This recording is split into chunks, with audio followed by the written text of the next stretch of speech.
Well, one more little story about the days when I served as a chief pilot over in Honolulu.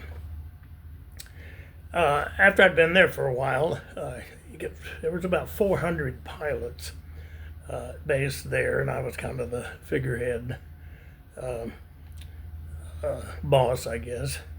I I felt more like an uncle or something that would be willing to go out and have a beer with the boys. So so we had a good relationship there. There were women and men, of course, a lot more men than women. But I realized that we had women that were qualified, and the DC-10 requires a three-person cockpit, and we had DC-10s running from Honolulu to Japan on a regular basis. And I happened to notice that there were crew members, female, that were qualified. They weren't. Each one of them wasn't qualified. There was enough of them qualified to form a full cockpit crew members. So it'd be three of them. One was a flight engineer, one was a co-pilot, and one was the captain. And I thought it'd be a good idea that I forget what birthday Northwest Airlines started service across the Pacific Ocean to Japan soon after the war with Japan, World War II. And we pioneered routes over there, and had been doing it for years. In fact, for a while, the airline was called Northwest Orient Airlines. So anyway, I realized that there were a cockpit crew for that DC-10, and I suggested to my boss, and he said go to the vice president of flight operations. So I did, Mr. Fouché, I believe his name was, and I proposed that we originate a flight. And to the best of our knowledge, it was the first time that an all-female crew flew an aircraft across a commercial airplane across the Pacific Ocean. Well, they were all in favor of that, but they didn't want to do any of the work, so they just turned it over to me and said, get it done. And so I approached these people. Every one of them were willing to do it. So it was in celebration. We thought it'd be good in celebration of the 150, well, no, 50 years. How many years of Northwest service across the Pacific Ocean? Anyway, the three ladies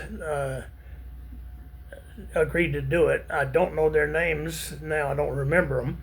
I have them at home, and I'll later video. I'll tell you. I'll announce their names. The co-pilot, the second officer, was of Japanese descent, and we thought that would show a lot of interest in Japan, but they weren't interested very much in the Japanese second officer or flight engineer. They were interested in the captain. Some way they found out that she lived, what island she lived on, and I'm not sure which one, Maui or the Big Island, I think. And they knocked on her door early on the morning that she was to fly that flight out of there. They were pretty pushy. They came into the house on the days that she flew. She would go fly, and her husband would cook breakfast and serve breakfast to her while she got ready, got her uniform on, and packed her bag. Well, the Japanese reporters have nothing to do with that. They didn't like that at all. So they had him sit down at the table, and her in uniform serve him breakfast. And I thought that was pretty funny. Anyway, she lived on another island. It was easy. Flights went back and forth hourly almost, and so she was able to commute over to her flight, no problem at all. Well, it was a madhouse. People Japanese reporters had come in from Japan days before, and they all gathered there, and they were in the cockpit. The girls were my girls, I call them, and with not derogatory at all, but they were making them pose, asking them questions, doing this. It was departure time, and I almost had to bodily throw these reporters off of the airplane so that they could get their job done.